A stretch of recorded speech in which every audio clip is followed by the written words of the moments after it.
Afolabi. How you doing, brother? I am great, Jeremy. It's great to be here. Looking forward to this conversation. Today, we have a very, very special guest in the building. We have a former rugby player, a filmmaker, someone who's very much into their rugby advocacy. We have the one, the only... Victoria Rush. How you doing, Victoria? Yeah, good. Yeah? Good, yeah. Been a long weekend of rugby.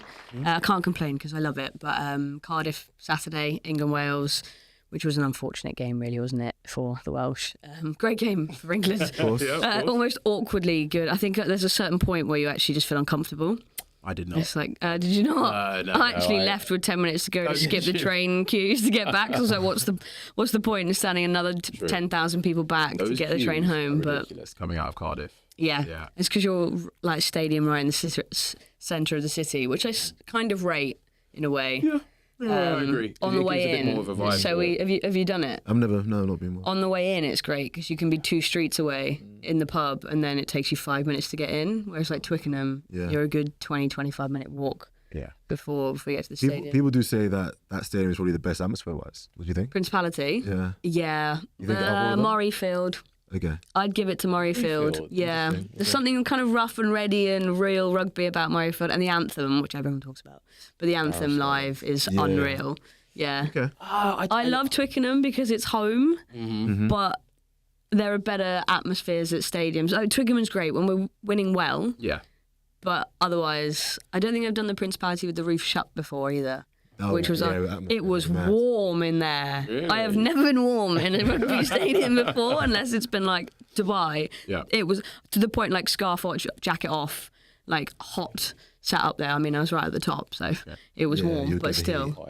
Yeah, that was Saturday. Then PWR final yesterday. Oh, tell us about the final. Oh my god, it was an amazing game. Yeah, absolutely unbelievable. Maud Muir, who was, to be fair, player of the match.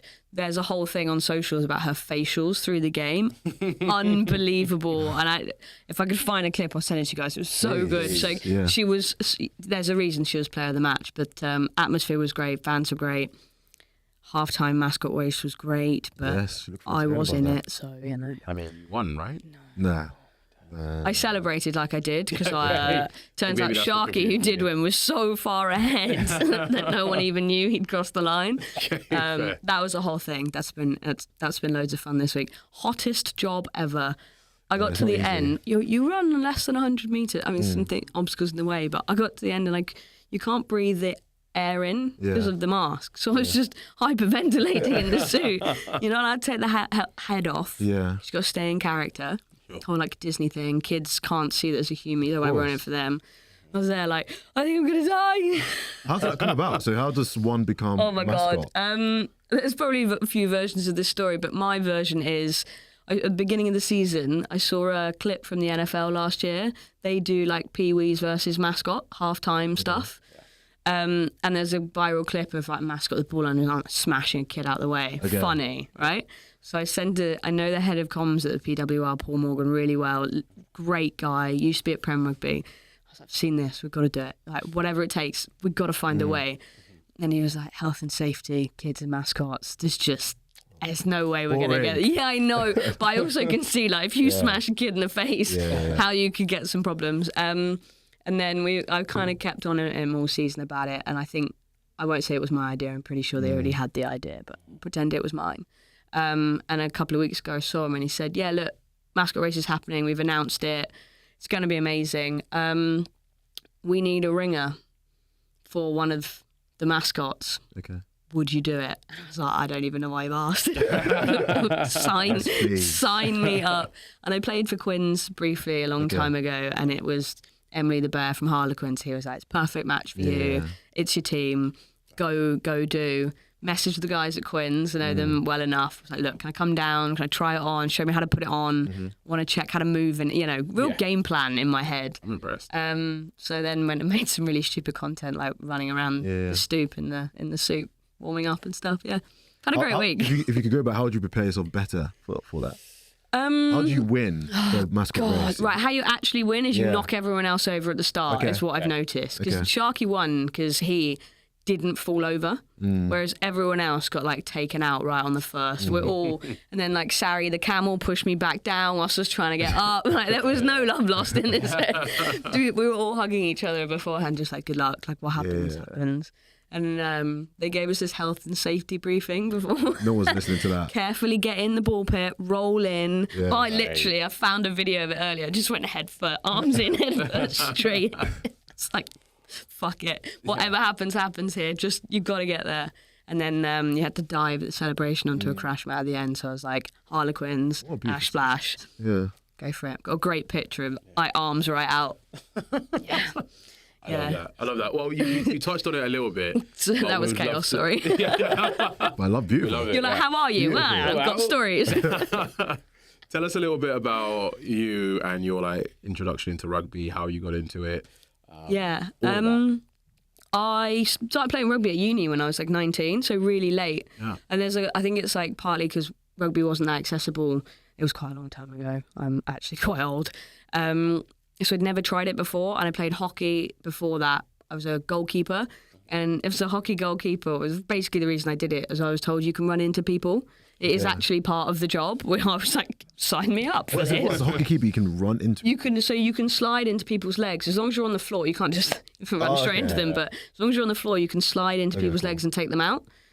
So I was like, well, that sounds like a great job. Out of all the jobs on a hockey pitch, if you have to play, this one sounds better than the rest. So I think it semi-translates into rugby in a way. Okay. Right, and probably why I ended up more at fullback, because you do that kind of read a game a bit more and you're a bit further back. But that was basically my introduction. Joined the local rugby team at West Park. You may know it. Stuart Lancaster's home club. Cool. Right up freezing cold north of Leeds. It's awful. Middle of winter. You're like, why am I doing this? There's nothing around. It's just a massive field. Well, it's a lot of fields around a lot of fields. There's no windbreak whatsoever up there. So it was tough, but it was just the best time ever. I'm still friends with all the people I played with up there, and yeah, I miss it. Moved to London, joined Richmond, had some time there. Went to Quins for a season, and then I just couldn't keep up with how fast the game was rising, and I was like 26 by this point and had a job in the city. Okay. I finished work at 6 p.m, training started at 4 p.m. You're already 3 hours late before you've got to Guildford. There's just all those things. It was too much, and instead of going down leagues so I could play more, I quit, which was a bad decision, but at the time I was like, I don't want to play lower than I can, like that sort of thing. Then COVID hit, and I missed rugby loads, so I went back to Richmond and joined during the whole COVID Teams calls thing, training in your living room sort of thing. And that's when I really got into the advocacy side of things. We were going through that whole movement all around the world about how we're treating each other, and Black Lives Matter was a big part of that narrative that came through that summer. Okay. And I think there was a lot just going on for people looking at what we were doing with ourselves and how we were treating other people.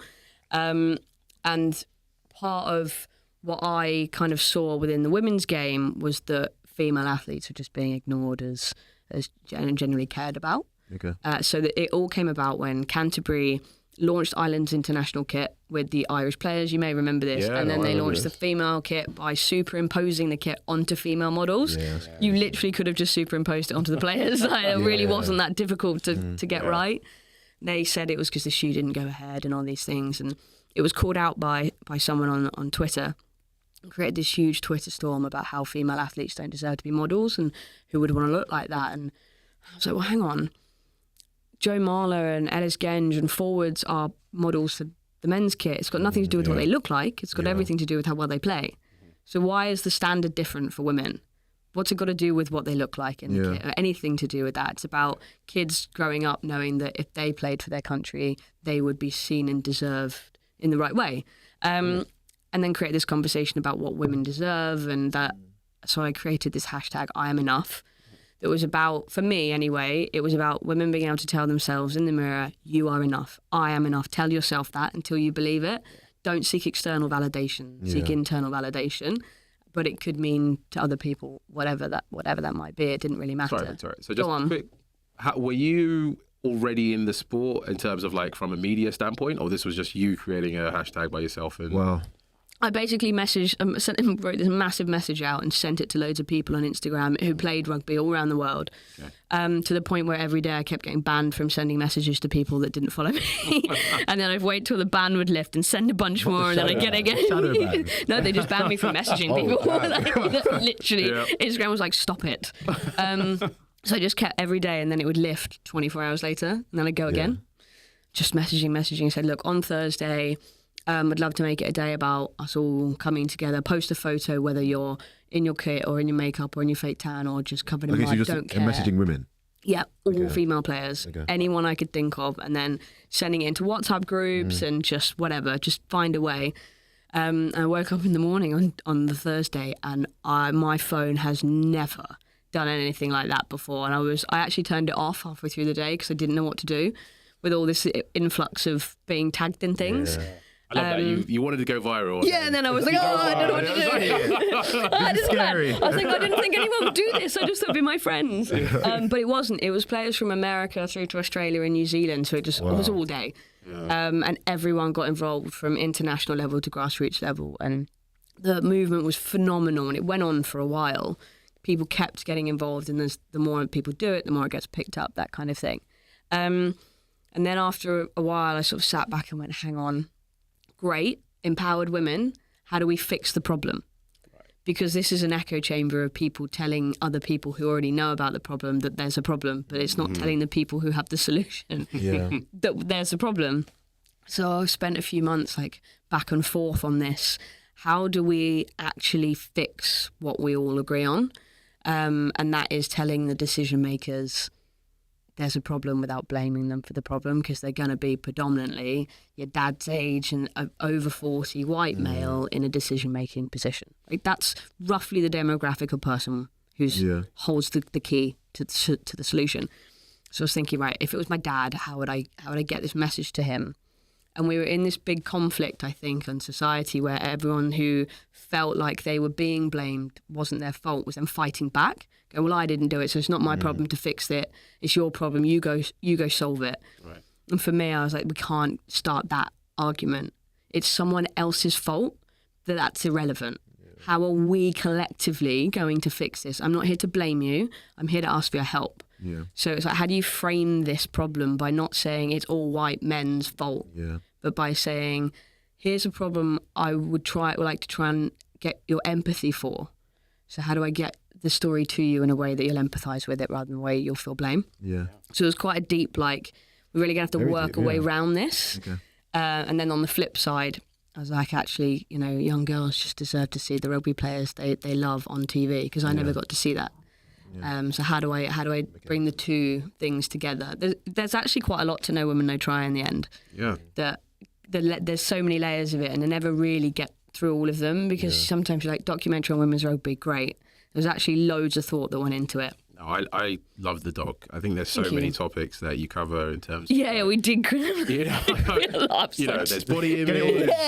How many more things can I get into this hour? Body image, there's race, there's religion. That was a really big... that was a purposeful decision, having the cast as equally mixed as possible. Right. Genuinely. Once Shauna had said yes, I had Zainab, who'd also said yes, and then Ugo. I think her nickname was, right? Sorry? The Bulldozer, yeah. And then I had Ugo. Yeah. And I was like, right, this is the first time there's ever going to be a documentary in rugby that is equally representing people who don't necessarily play the sport. Because how do you bring, and how many layers of this could I get through? How are we going to change what this sport looks like if I'm not showing who can do this? Yeah. And I don't have the power, personally, to explain to anybody who doesn't look like me how they can play rugby, but I can give somebody else who does have that power a space to have their say. So it's not about me. It's about how Zainab, Muslim men and women don't play rugby, right? Well, we need her to come in and represent that, because I can't do that. Yeah. So all of those things were purposely done. Steph's in it because she had a company that solved a problem. And the reason that I chose Steph was because it's not about the problems you see. It's about, don't wait for someone else to fix it. Go and solve it. And here's an example of a person who saw a problem and instead of blaming other people, went and fixed the problem. So all of these things were like purposefully done decisions. They weren't just a random collection of people, although I can understand it. It might just look like a random collection of people in the sport. Were you able to get love from, I guess, brands, seeing what you're trying to do and say, do you know what, you're right, we should be doing more? Afterwards, yeah, but beforehand, you're just a random kid trying to make a film, right? Like, and I'd never done it before, so who was going to believe me? Like, no one was going to believe me, and I got it. People just kept saying no. So eventually I came around to the idea of a documentary being a good idea. How did you come to that conclusion? I was staring at a turned off television in my living room going, my dad would probably watch if it was on that. Okay. Like, honestly. Dad, being the inspiration. In a way. Hey, my dad's the reason I started watching rugby in the first place. He used to watch England play and shout at the TV and kind of just got into it through that sort of thing. And I just thought, it's his demographic. Where are they watching TV? Read some more research on that demographic, and other than sport, if they watch rugby, they tend to watch more than one sport. And outside of sport, the next thing that they consume is films and documentaries. So like, there's your answer, probably. I didn't get to that layer, but I had a conversation with you. The reason I got into American football is by watching movies and documentaries. Yeah, that's literally why now I'm a big fan of it. So it does make. So you get. Was it because of a player? So the stats are right. That's right. Someone's research was correct. Research is true. Was it because of a player? Did you like watch the documentary, see certain people, and go, "Oh, I'd like to see what they're doing"? Or so for me, it started. So there's an American football film based on high school football called Friday Night Lights. Okay. Just kind of watching that, and then the feeling that I felt from it, and I'm very much obsessed with a range of different sports. So that's what it did for me. And then when I got into it, and I saw the amazing things that the athletes were doing, just their crazy athletic ability. Instantly, he's like, okay, do you know what? I now support this guy. And I think that's the interesting, that's the interesting thing about American sports is that it's very much, well, for me anyway, is very much I follow the players rather than I support a team. So if LeBron says he's going to Detroit, no, guess about in New Jersey.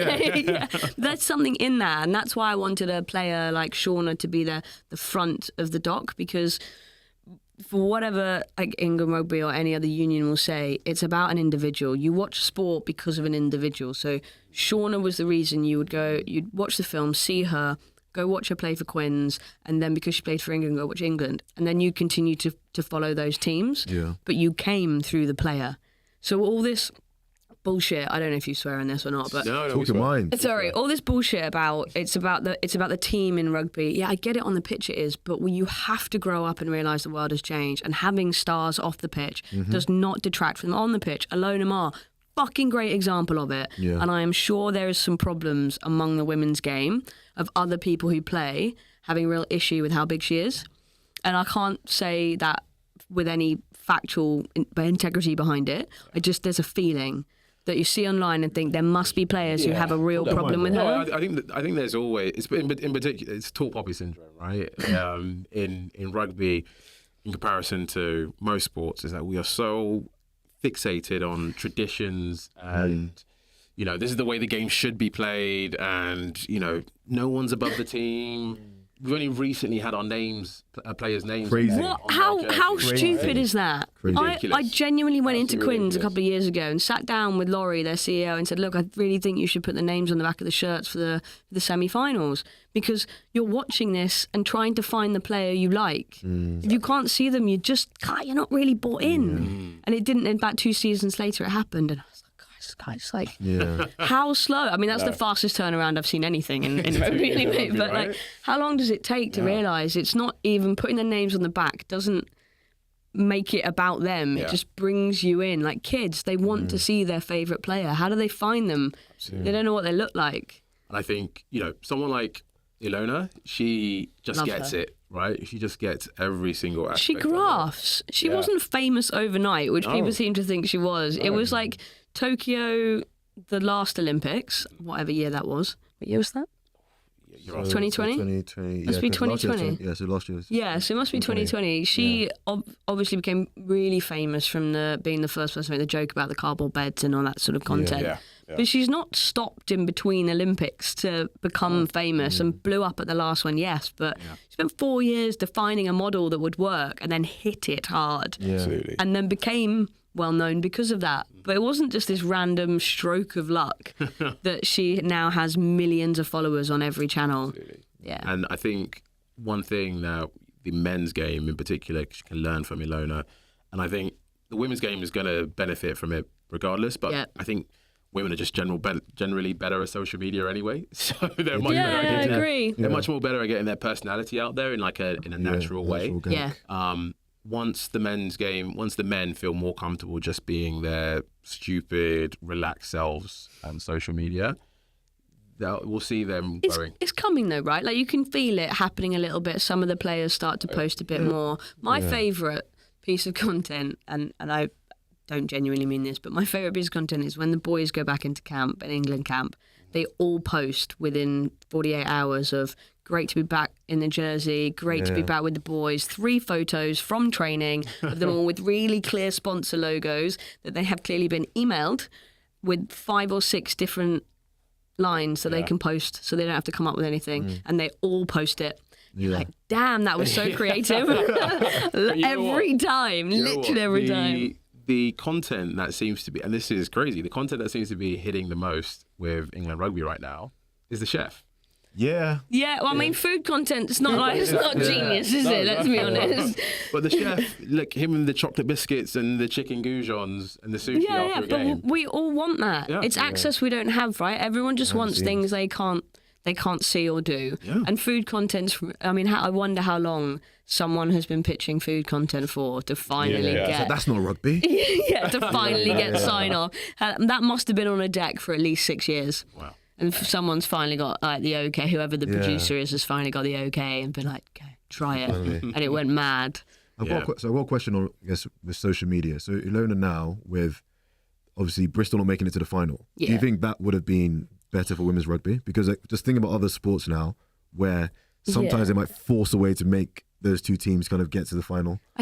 There was definitely something in it, like the fact that Gloucester and Bears and Sarries and Quins there were derby semi-finals. Okay. Everyone knew was good for the game. Yeah. And the idea of having Gloucester and Bears as a final, or Sarries and Bears as a final, so home team and Ilona Mayer and the following that she brings at the final would have been great for the game, the numbers for the game. But I think that the 2 teams that played yesterday were the right 2 teams because it was a phenomenal game. Like what were there, 8, 9 tries, maybe more. That is a good kind of version of the game for people to see, and you hope that because Ilona's been around long, like through the last 3 months, her following may have just tuned in and then stayed because it was such a good game. Yeah, whereas, I thought Saracens had it in the first half. So did I. Yeah, and then the yellow card, I was like, oh yeah, this is Sarries. Sarries win, and then all of a sudden it just, Sean Lynn is a phenomenal coach though. So he did 3 back-to-back wins with his uni team when he was in Bucks coach. And now he's done 3 back-to-back with Gloucester, and he must have gone this morning. He'll have gone to Wales this morning and go straight into the Women's Six Nations with a new team on Saturday, which is tough. I can't see him having a huge impact overnight, and I'm obviously not blaming him for that at all. This Six Nations Wales may be steady, but I think it's the World Cup and next year that Wales will really change because of Sean. Yeah, I just to mention that Sarries team, I'm a huge fan of Poppy Cleal. Shout out to Poppy. Yeah, she obviously was on our pod in 2022. Yeah.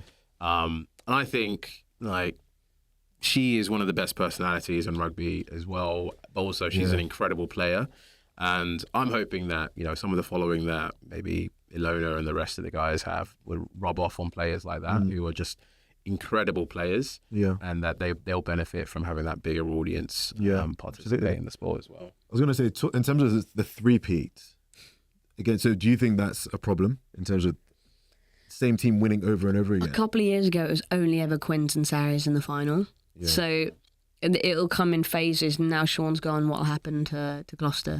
Where will they go? So I don't think so. It's nice to have a different team taking some kind of merit, really, because it was just Quins, Sarries, Quins. Sarries. That's a bit boring. Yeah, so it is nice to see that change, and it brings more fans. There were so many Gloucester fans down there yesterday. Wow, they genuinely travel for their team, so it's nice to have that. I think if it had been somewhere as far as Exeter or even Sharks, you may have struggled with travelling fans and had a relatively empty stadium. That stadium felt full, and it wasn't, but it felt it. Yeah, it looked it on TV. Yeah, there's only 7,500, just shy of 8,000 people, so it wasn't full, but you wouldn't have really known. Just the crowds were there behind both their teams. It was amazing. And what was the mix of the crowd? Seemed pretty even, to be honest. Yeah, I mean, the celebrations for Gloucester were loud. Okay. So maybe they're just really loud fans. Hard to know. But yeah, it was a good day. It was a good day. Surrey's fans are kind of known for being not the loudest, to be quite honest. Are they? It's a lone moan of Surrey. That's a very English thing to do, though, right? Like, we didn't come up with some really cool chant. It's just That's the name over and over again. Which football team shouts celery? Celery? Is it Arsenal? Say celery? Yeah. Arsenal don't say celery. Maybe not then. What celery is, like the vegetable? Yeah. I've never heard that in football. Have you heard that? Never mind. Moving on. Celery.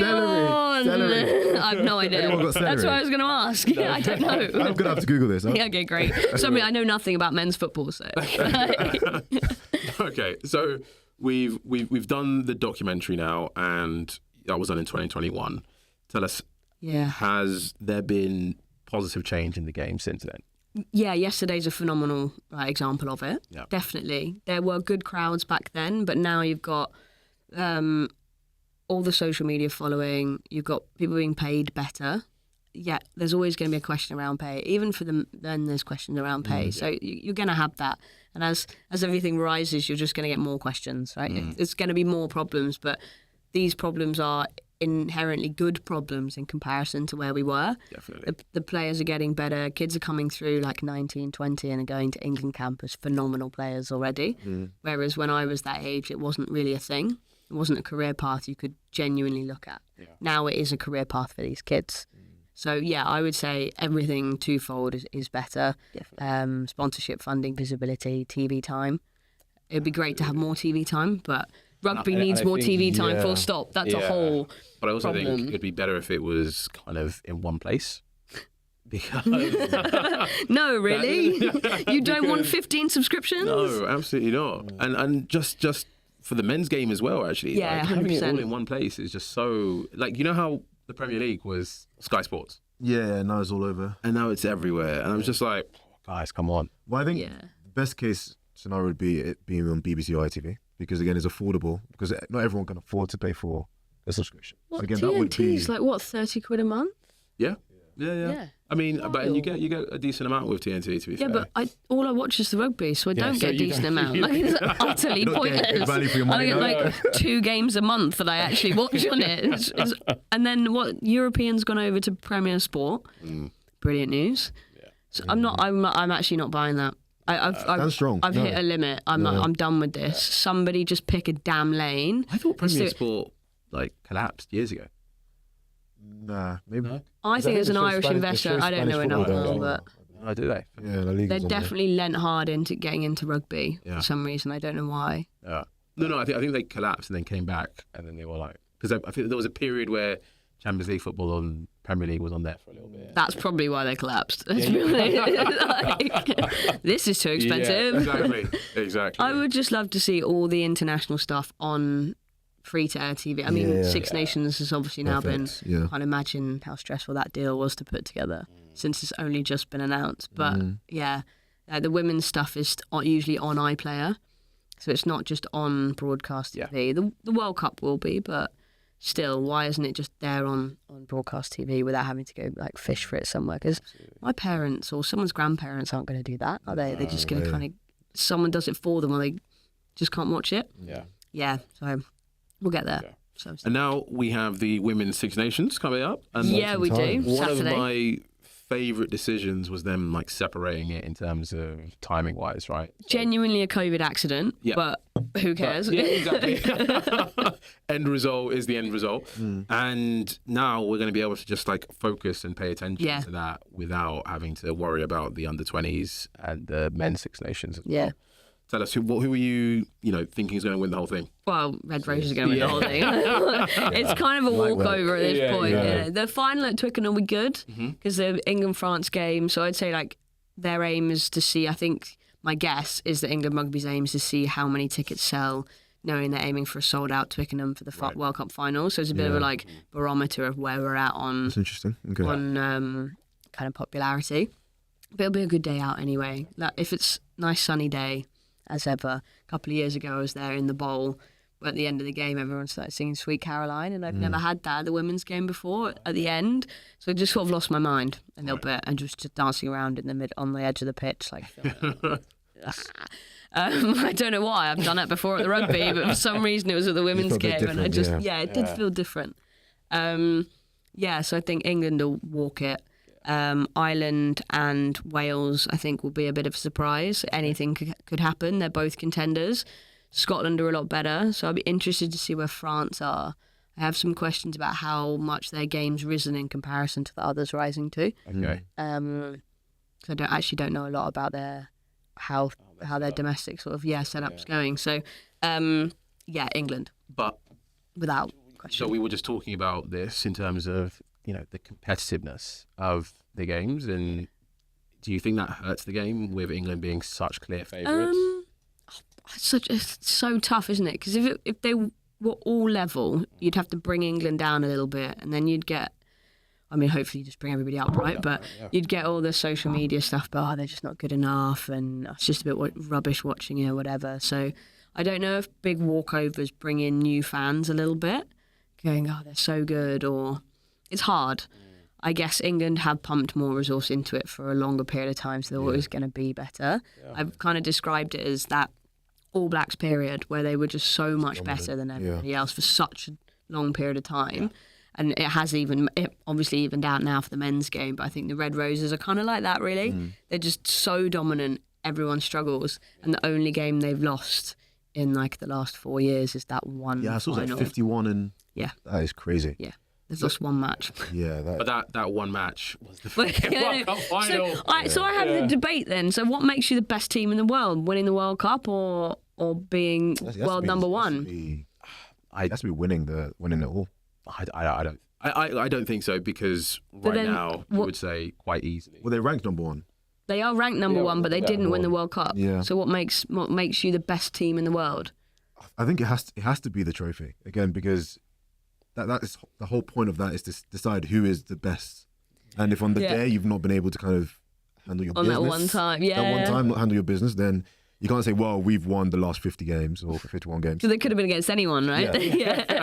So, I think the debate's different in the men's game and the women's game, because obviously everyone will say, well, the Red Roses are the best in the world. They just had one game, but they didn't win. Whereas on the other side, everyone's like, well, Ireland are the best team in the world, but is it South Africa? And because they've won 2 in a row, etc. So you're like... Because I think part of being a great team is being able to handle the pressure. It is. It was one line out. It all came down to one line out. That was literally it. And a red card. Yeah. Like, that's actually what happened in that final, which is wild for that to be. So in terms of Six Nations, of course, there's been chat about having like a relegation and promotion. Do you think that's something that should consider in the women's game?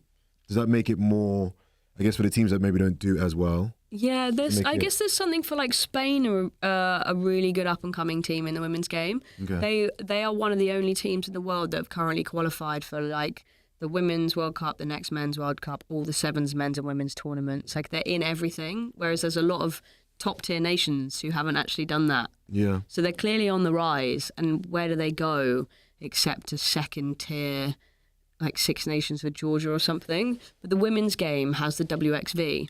Okay. Which is played every other sort of autumn time. Okay. I guess it's similar, but that's got 3 tiers, and it does have a promotion and relegation. Okay, so kind of there. So they've got their own sort of version of it. Like the Red Roses are out in Canada this year with the Black Ferns and Ireland beat the Black Ferns, which was a really big moment. It's like the second time they've ever done it in their history. So we've got a kind of version, but it's a mixture rather than a local. So it's a bit of an odd one. I don't see why not. Georgia are pushing, right? They are. Yeah. They're above Wales.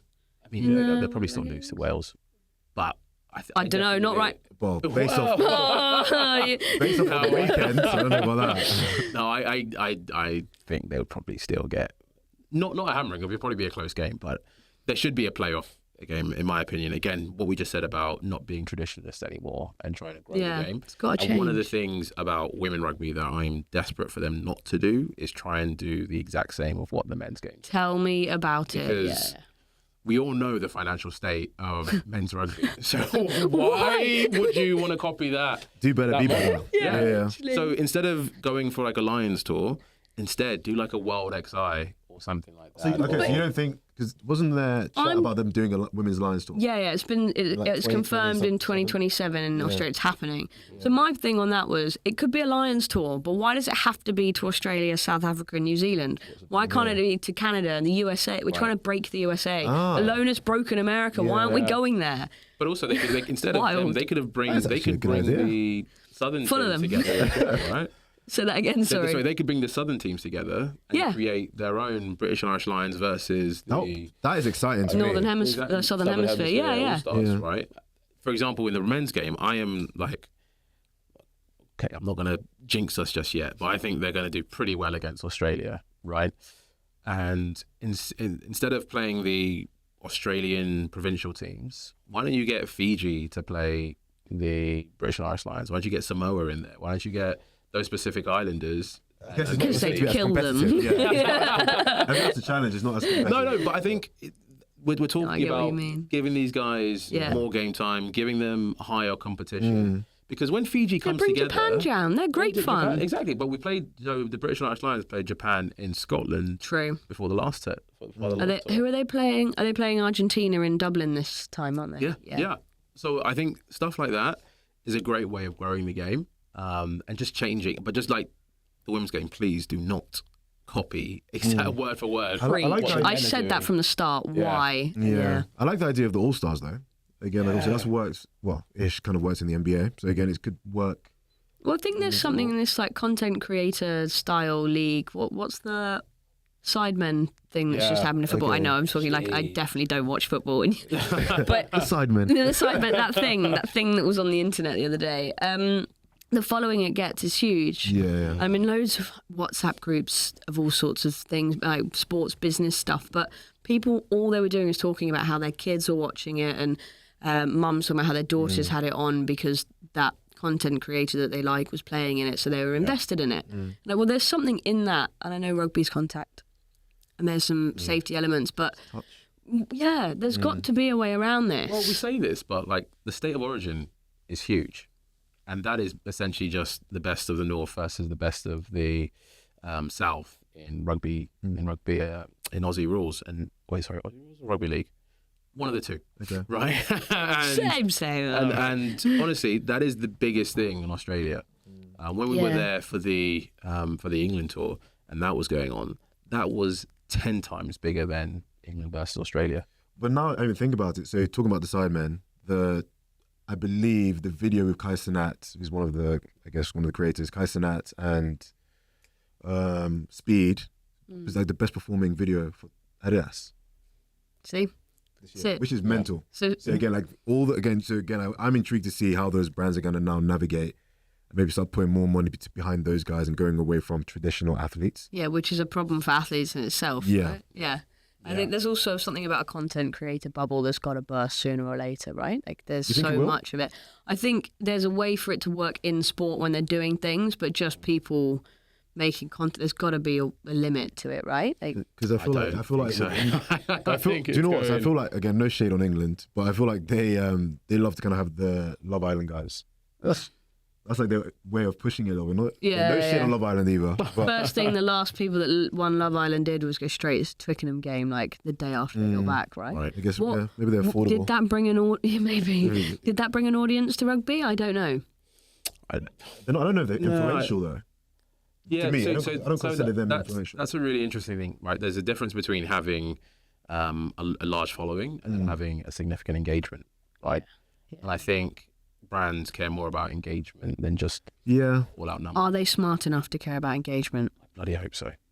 Are they? But I always wonder that, because when you're in a brand that's that big and the numbers are coming through to you from an agency, are you aware? Are you just paying for views rather than genuine engagement?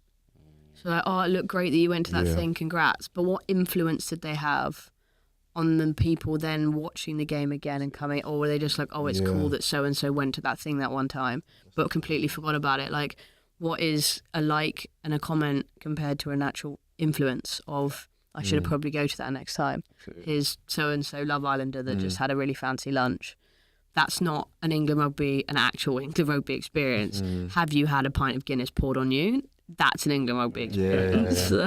You put your bag on the floor, it's going to be filled with Guinness by the end of the game because someone's going to knock over something. Like, have you paid £15 for a pint? That sort of thing. I paid 15 quid for a burger last time I went, and it was devastating. You can't enjoy it. I'm so with you. I just went, what am I doing? I'm not doing that again. Yeah, absolutely. So it's just that sort of, that, are they really showing, I actually want to go and do, friend and I have been talking about it, just like, if we can get ourselves some tickets to the next England game, go and do Can I Make My Money Back and giving back cups?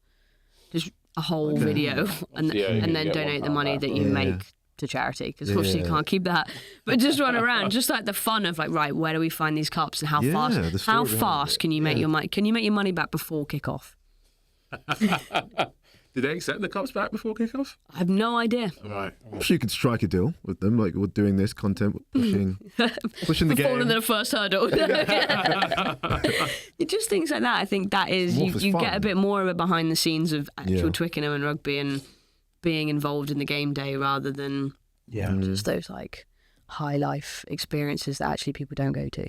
That isn't an England rugby game. And I think, again, we need to step away from those because it just makes the game that much more unaccessible or inaccessible, because you have these 50-plus-year-olds in their tweed jackets and mustard chinos, Chelsea boots, just patches on their elbows and all that crap, watching a game over a couple, maybe a £500 ticket, where they've got unlimited booze and drinks, but the average person that wants to go watch a rugby game. I wonder how much booze you'd have to drink to make your money back. So that's how it's not a way to look at life. If I look at something like that, I'm going, right, how do I make sure I overconsume to get my money's worth? Because you don't want to come in under, because otherwise you shouldn't buy a ticket. That's the kind of content Sidemen would make. I think that's a great. That's the kind of content I would love to make. You should start making content How like that. many beers do I need to have to earn my money back on this ticket and just sit there, just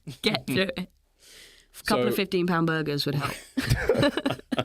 So we were talking before, obviously we went on air, about the media circle around rugby, and we're going to talk about some positive stuff. We have talked about some positive stuff, and we will talk about some positive stuff as well. But what do you think of the whole, podcast scene around the rugby game? I just personally feel like there's too many of the same faces over and over again, and we're not really representing or bringing more representation into the sport. Yeah, everybody's from that retired era, and they have a voice. They have a lot to say about. Like, I have never played England standard of any gender in rugby, so I can't talk for that. And I definitely couldn't do the analysis of it. But there's a limit to how many of the same stories you can hear of that one time we went out in Cardiff or that one time we went out in Sydney, where it just feels like this churn of the same thing over and over again. And that they're just more popping up. Yeah. And some are done better than others, and I think they're getting more eyes because they're better than others, but how many can you possibly listen to? There must be 5.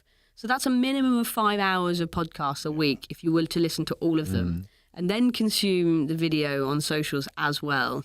So there's half a day a week just aside to consume all of that content. It feels like it's too much, and none of it's what's actually making people like well known on Sidemen, that kind of thing. There's none of that. There's none of that. To give a shout out to my favourite rugby podcast, and this is one that's not actually done by a previous player or a retired player. It's done by just 3 middle-aged guys who are just relatively funny. I don't know if you've ever heard of the Egg Chasers rugby podcast. Okay. You have? I have. And what's funny about them is that they should not resonate with me one bit, right? These are like 3 guys up north who have a very obscure view of the game, to be quite honest. Like, they're very much backwards in their mentality, just being frank, in the way they view the game. But there's something about fans talking about the game rather than listening to the same opinion. Not as noisy, Yeah. in a way. Like, they'll talk about it in depth. I've listened to one episode, and it was about No Woman, No Try. And JB went on a really long rant.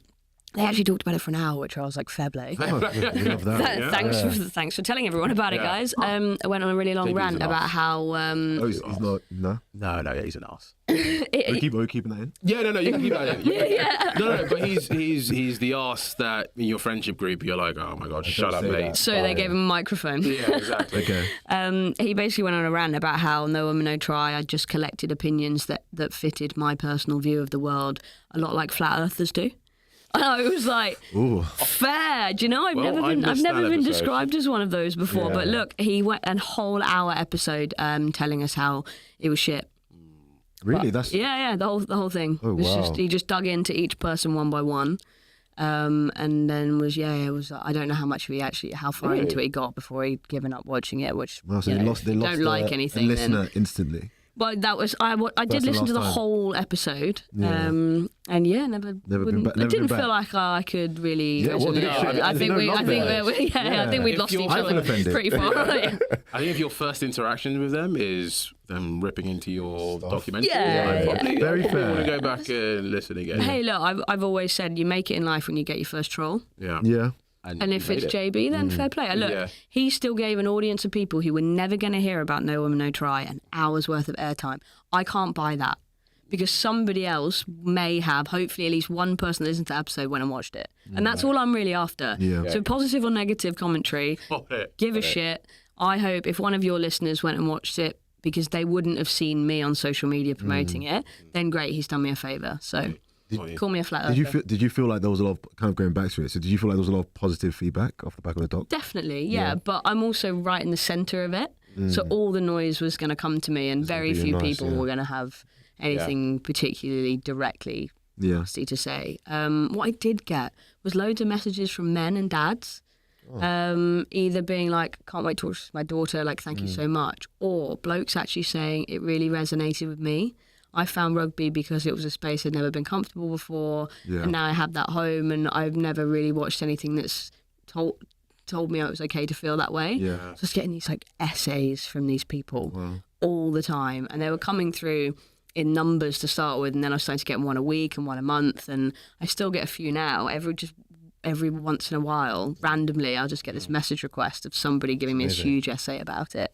And I love that. Yeah. If that's all it did was help validate someone's feelings about not being sure where they fitted in the world, and rugby did that, I'd say that's what the sport's about anyway. So, And you know what? One of the things when I was watching it resonated with me was that from like a sporting background, like I've always been sporty, but I've also always been a big kid.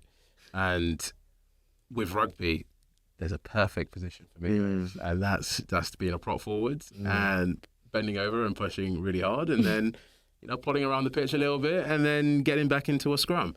And then when the ladies were talking about, look, we found a sport that was somewhere that we fitted in, I was like, yeah, absolutely. Like if I didn't have rugby, I would have been just pushed in goal and been told to play at the back instead of actually Hockey feeling goalkeeper. a part of it. See, there you go. You'd been great at that. So I definitely think that if you just think a little bit deeper into the doc, you'll be able to find something that resonates. I'm intrigued. So kind of going through that process, and I assume you're going to be doing docs at some point in the near future. Hopefully. What would you do differently next time round? That's a great question. I'm not sure I'd do much differently. It worked out pretty well, Yeah. to be honest. Yeah. Smashed it out of the park. first time, Like I basically, so we didn't get to this earlier because I wanted to say it now. How I know Benno is that when I decided to make a film, I was like, film is the right way to go. The trailer for Everybody's Game dropped like the next day, and I'd seen it, possibly Mario had shared it. It's very likely I'll have seen that. And then I went and found who made it. And Benno still had on his Instagram, which I assume he's probably got rid of since, under the like follow, and he had the email contact button. Okay. So I just pressed email and was like, hey, shot in the dark, don't even know if you'll ever see this, but I want to make a film similar about the women's game. I hadn't even seen the doc at this point. I'd just seen the trailer. I was like, this is where I'm going with this. could I just ask you some questions about how you did this? 5 minutes later, email back, here's my number. And then another email going, sorry, that was really abrupt. Thanks so much, really appreciate it. Because I was like, it looks amazing. And it's like, oh, thanks so much. Like, give me a call anytime. So I rang him and was like, how did you do it? He said, Ben and Jack, who are the guys that filmed it and edited it and that know how to do that, because I do not know how to do that. He said, here's Jack's number, ring Jack. Ring Jack. He said, look, I've got this thought. Women's game, very similar to what you've done. Yeah. And went and sat with them 4 hours. I sat with them and just talked at them about how I saw women's sport and the lack of access, and you give girls Barbies and boys footballs, and girls' clothing doesn't have pockets, and there's all these decisions that are made when you're young that lead to where we have this problem. How can we fix that? And they were like, yeah, let's go. Basically, short version. Wow. So Benno is the reason. Oh yeah, Ben. Yeah. He's a filmmaker, and I'm glad he was the inspiration to that. And I'm glad he was polite in his response. it was abrupt, but I was like, well, he's just sent me his phone number, so I'll give him a call. And then literally straight away it was, it was like, no, sorry, that wasn't supposed to be quite as. But no, that was the reason. So he just was like, and I let him know when it was coming out. I was like, thank you. Yeah. So yeah. Fantastic. So now that the doc's out and you're very heavily involved in the game now from a media standpoint, from what you can tell us, what's sort of next for you? So I set up All 80 Rugby as a media channel for the rugby this season. So like theoretically, 6 months into that, which is crazy. All about giving fans a voice and players a voice and that direct connection to the sport. So it's all the sort of fan view, that kind of FOMO sort of thing. That's All 80 Rugby, and also then kept No Women No Tries channels for a women's game media channel, as there isn't really that directly media, not podcast led space. So that's all No Women No Try. I felt like I should keep the name. I'd be really losing something. It's a powerful name. It's a great name, isn't it? Yeah. But when I found it one day, I was like, that's the one. Genius. But it had a completely different name for most of the time we were making it. Oh, wow. And then Our Place in History. Our Place in History. Yeah. No Women No Tries, but Yeah. Isn't it? Yeah. So I mean, it made sense, but just when I got to No Women No Try, I was like, damn, that's it's got to be that. I feel like the original one, that sounds more like a movie. Yeah, and it could have been about anything. You say No Women No Try, and everyone's like, see what you've done there. I don't remember. Was any Bob Marley in the film? No, but can you imagine what it cost? Yeah, the rights to that would have been ridiculous. There's a 4-second clip from BBC Sport that was going to cost me 10 grand. Because anything under a minute, you basically buy in minutes. I learned so much through this process. Wow. You buy in minutes, and it was going to cost me I didn't have that kind of money just lying around. I'd already had to pay a lawyer that Benno always put me in touch with. Because I rang him. Said Amazon, get a lawyer. You got to negotiate the contract. I was like, yeah, sure.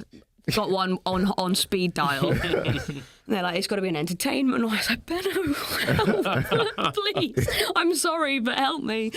So he put me in touch with a wonderful woman called Jenny who had helped him with his. And she was like, love that you're doing this. Don't get women doing it often. I'll do what I can. I'll do what I can for you, sort of thing.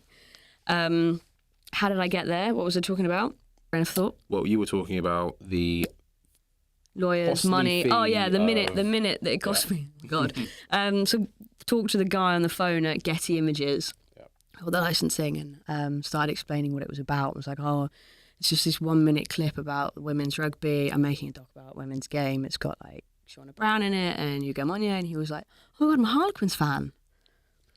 What are the odds of that, right? And he went, look, and I was like, look, I'm just making this in my bed. The first shoot with Zainab, with the grey backdrop, she's in my living room.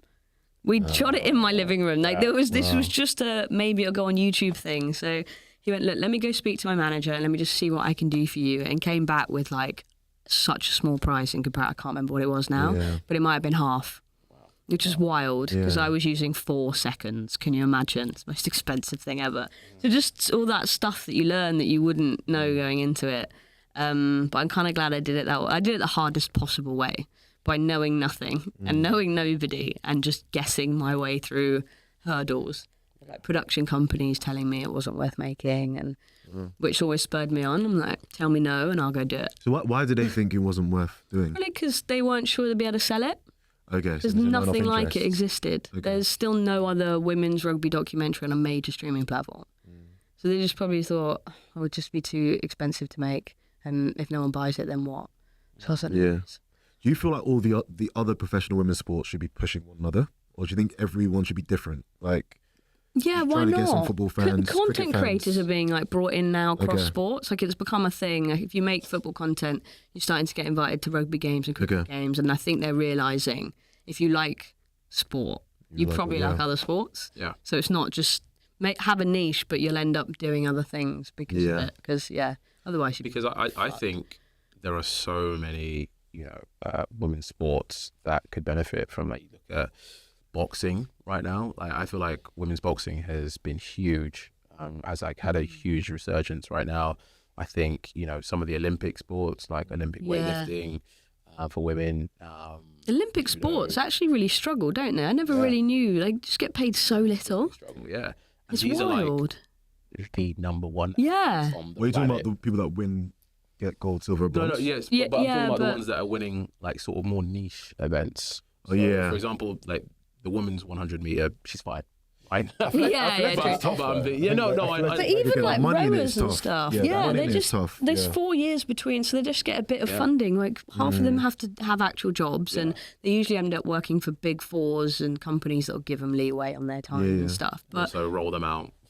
and then go, well, in that you'll go speak at all our events, Yeah. sort of thing. But yeah, a lot of them really struggle, or like win a medal and still get nothing. Yeah. They're expecting like somebody will probably pick you up, and they don't end up on commentary or any of that sort of thing. It's wild. So that's what I think.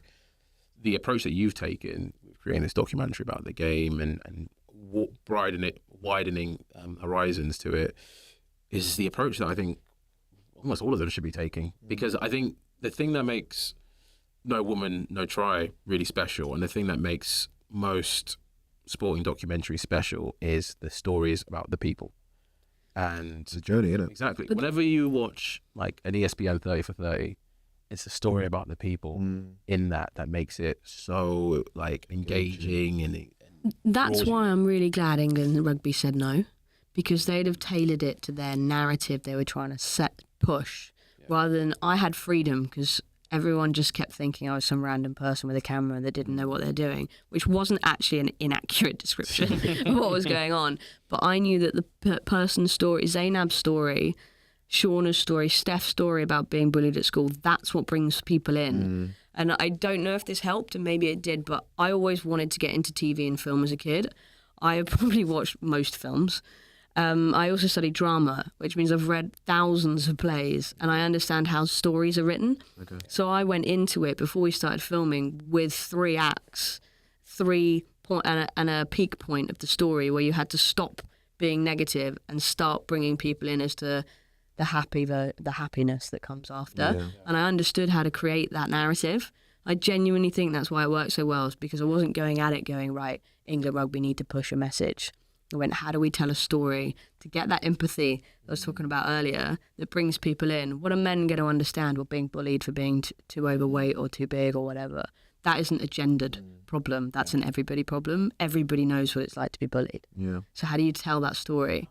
And Steph just told us that story in the middle of, which is why I broke you're not meant to break the fourth wall. Yeah. In most documentaries, they do it now and you can walk in type of thing, but we broke it because Steph had to stop when she told that story. And I was like, this was never about somebody crying on camera. I need to stop, and I want to stop, and I want to hug her, and I want to check she's happy to keep telling this story. Because I haven't asked for it, but she's giving it, and I need to be okay with her. We finished that shoot, and on the way home, I was like, I need you to tell me tomorrow, not today, if you're still okay with this being in the film, because if you're not, it's not going in.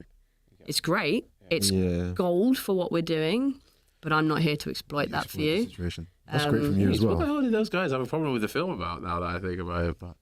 But there's layers to it, and if you just watch it face value, and don't think about it. Like even the poster, so the poster's Shauna's head, and in her hair, which is phenomenal, the people that did it, the actual movie poster people.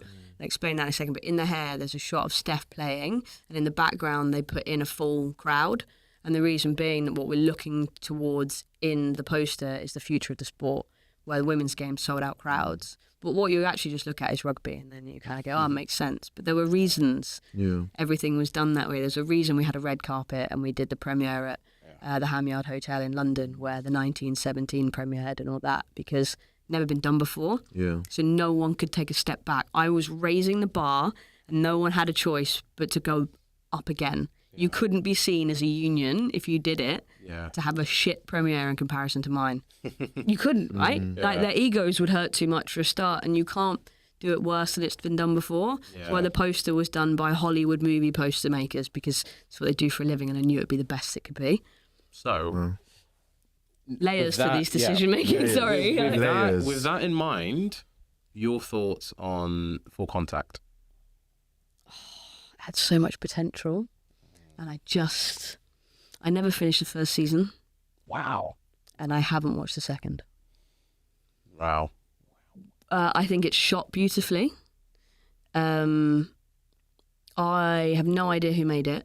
So, and I guess it's easier to say because I don't know them, whether they're a rugby fan. I'm not convinced.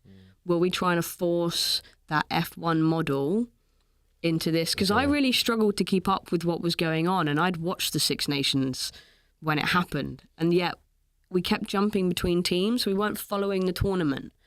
It just two in and out, and I never really found I was hooked into anything. The drama wasn't actually, the drama seemed to be in the hits and the contact of the sport rather than the narrative of, and I've heard that the opening scenes are like Marcus Smith buying a car. Yeah, I wasn't going to say that because I don't think if I say it, it sounds right. But like, I absolutely love Marcus, but they've stitched him up. No, I love Marcus. Quinn's fan. I think he's phenomenal, but it doesn't. That doesn't sound like Marcus Smith to me, and it doesn't sound particularly rugby. Sounds really uncomfortable. So I now don't even want to watch it because I'm scared that scene one, I'm going to be like, this is so weird. And I get bringing money into the sport and these different narratives, but that's not the one. So should they have picked then 6 players, so 1 player from every single and just done that? But you don't know. You don't know what's going to happen. But it's not a player-led sport, so it's really hard to be like. Then do you pick the captains, or did they just pick? That should have maybe been first season, just picking the captains. Yeah. Yeah. I don't know. It was so just weird a bit because clunky. I don't understand why they just didn't get the people who have done the Lions tours, because those are some of the best content that we create from. So it's a different company. So it is, but I'm saying let's get those people to do it. But Box to Box have the monopoly, right? They make all of them. The company that did, I went to an F1 event once, and the exec producer of A Drive to Survive basically said it was originally just supposed to be about Daniel Ricciardo, which is why the first season is about him, because it was supposed to be just a McLaren doc. They had to get sign-off. This is a real short version of this story.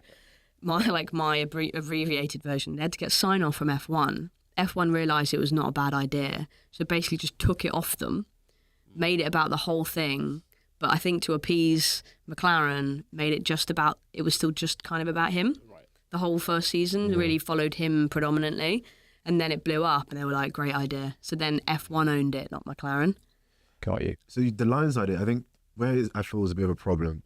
I don't think that'll work on Netflix, because I feel like those docs are very much just for massive rugby fans, whereas with what they were trying to do on Netflix, they were trying to get more fans having an interest. So I think it's not for a rugby fan, is it? It's for like, it's which is someone else. Which is why they probably tried that similar route to F1, but they didn't go about it in the just best didn't way. quite work. It didn't happen. It felt really uncomfortable. I really struggled to get. I couldn't get through it personally. I personally think that's where the mistake is, because whenever we watch the NFL, I feel like they are creating a content for NFL fans, and people just happen to love the enthusiasm, the excitement that they have for the NFL. But the NFL is so different, though. Like it's entertainment driven, isn't it? Rather than. But I think rugby's entertainment driven. I think. I don't know. The DJs at halftime are pretty poor. What's it? One of our friends was DJing. I'm just saying, it doesn't work though. It doesn't work. There's a DJ in a corner that you can barely hear the music of, and then in the middle of it's never even that dark. There's like lights. It's just not. So how do you think they do that? Because obviously they're trying to do that to create a vibe. But I already feel like there's a vibe at halftime anyway. I'm running to the toilet. Well, actually, just before halftime because I'm not standing in those queues. I don't necessarily care about what's on at halftime. Mascot races, though, I swear down, are the thing. Do you know what? I went to Saracens versus South Africa maybe 12 years ago.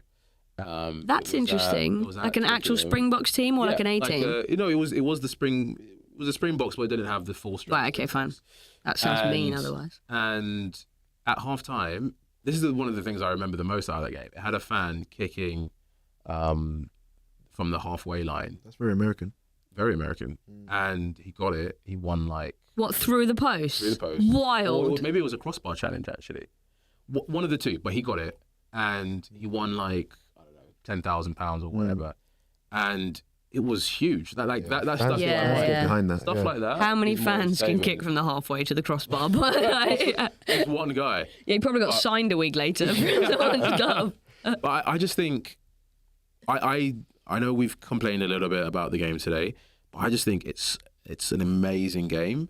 And if we present it, sometimes we present it in its like purest form, it can really get people in. And I think the Lions tour is it in its purest form, where they gave absolutely 100% access. You know, you listen to Martin Johnson talk about living with lions and that doc, and he was like, yeah, we just let them have everything and we almost forgot they were there.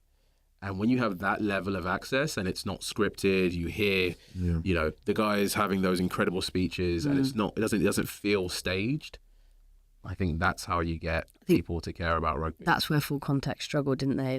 The first season, they kept getting thrown out because Wales were about to get, what were they going to? They were going to stop playing, weren't they? Yeah, the players were about to go on strike. Paid. That was it. They're going to go on strike. So there was definitely some access issues. Yeah. And even that, like, wow, okay. Open us up and tell us why that's happening. But then they're scared to do that. You know, instead of going, right, we better front this, they just get everybody out. You're like, well, now there's no footage of Wales doing anything because they weren't allowed in the building. It's just like this. So I wonder if more than anything, that's half the problem. Like Six Nations said yes, but then you've got six unions who are pretty backwards. And I imagine on a good day, you know, that's the issue that they have there because. You know, they have to make and that's probably one of the challenges they have with the Six Nations in terms of getting relegation and promotion going, because all six of them have to agree. Yeah, what happens if you have one shit season? Yeah. Like, I can't imagine Wales ever agreeing to that right now. And they wouldn't be able to afford. Can you imagine if they didn't have those 5 games a year, or however many 2 or 3 home games a year, how much revenue they'd lose and like all that stuff. Yeah. And I think when you look at the way the teams have improved through the years, again, I think back to the days of Scotland when I thought they were a bit poor. And Italy, same thing as well.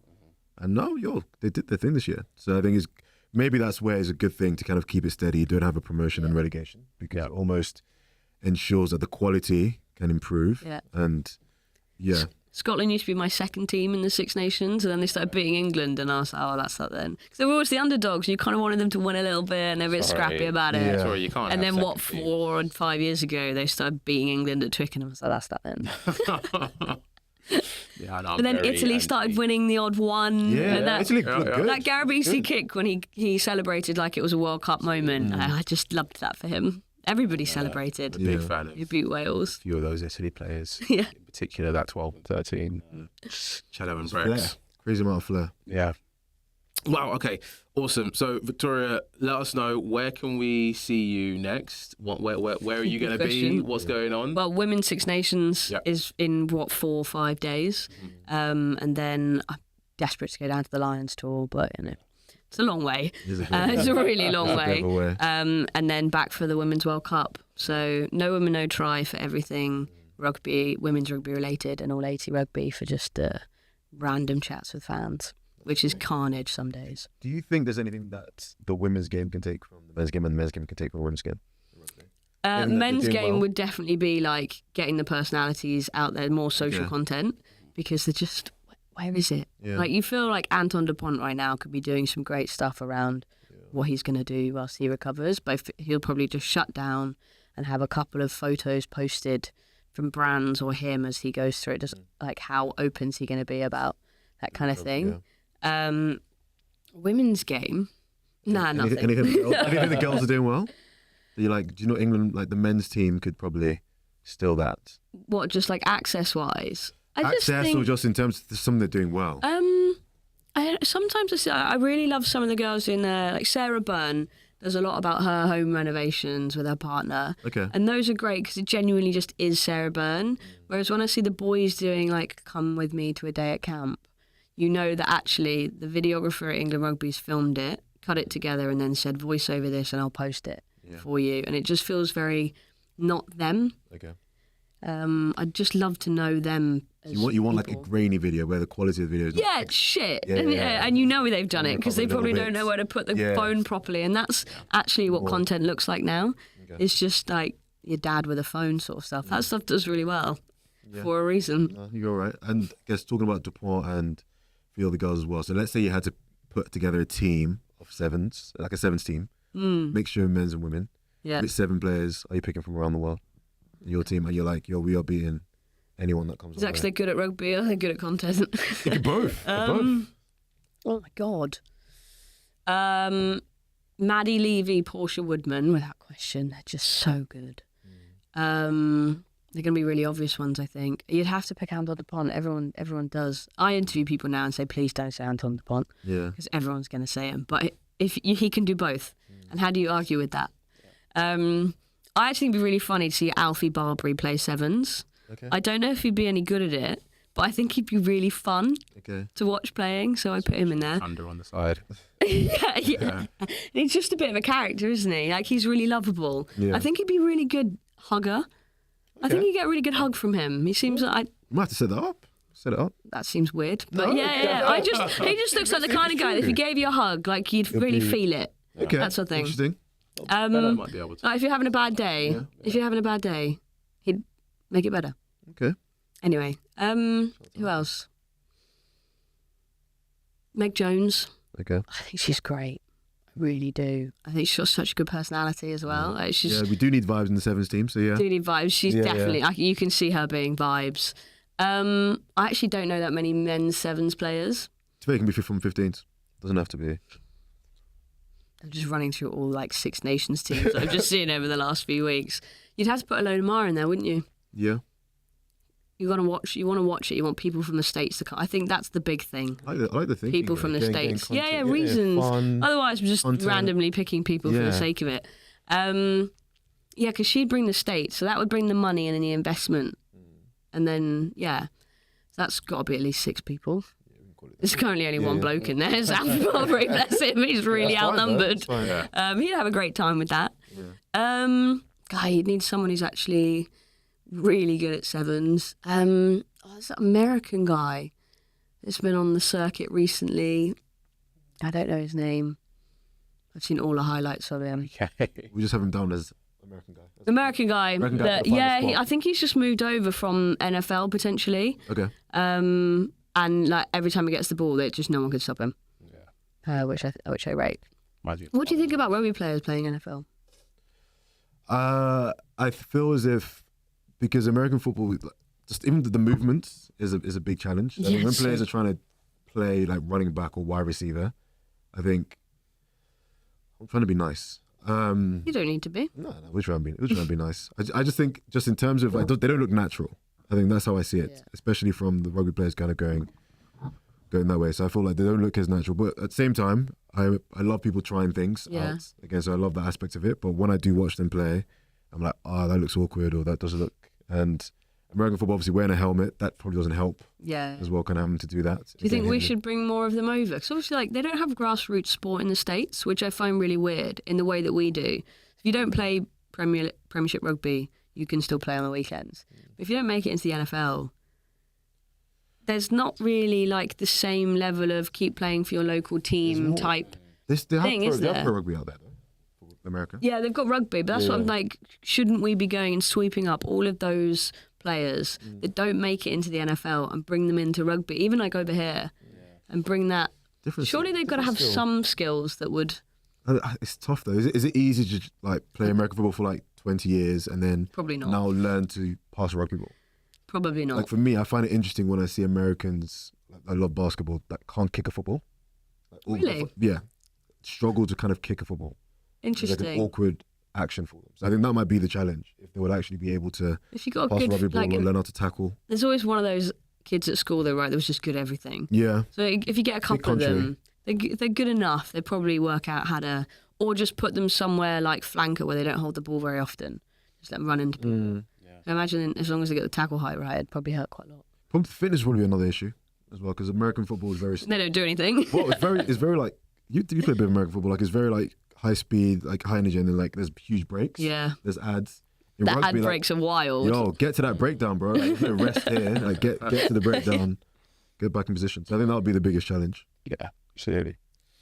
Well, Victoria, thank you so much. Thanks for having me. Yeah, it's been great. It's been an absolutely fantastic episode. I'm really looking forward to hearing this one. Hopefully, we don't get absolutely Flat earthers rinsed by my favourite podcast. You never know. It's been a few years. He might not hate me anymore. Yeah, but I mean, hopefully he doesn't. Yeah. Anyway, as I said, thank you so much for coming on. Appreciate it. We're really excited about the Women's Six Nations and obviously the World Cup, and we wish you all the best. Thank you. Covering all that. Absolutely. And that's all, folks. Like, subscribe, show us love. That is the Sports After White podcast. I'm a different type of rock star. I got class and I got Henny overflowing up my shot glass. And yeah, I know I'm not a keeper, but can you be my mama seater by the time I'm done with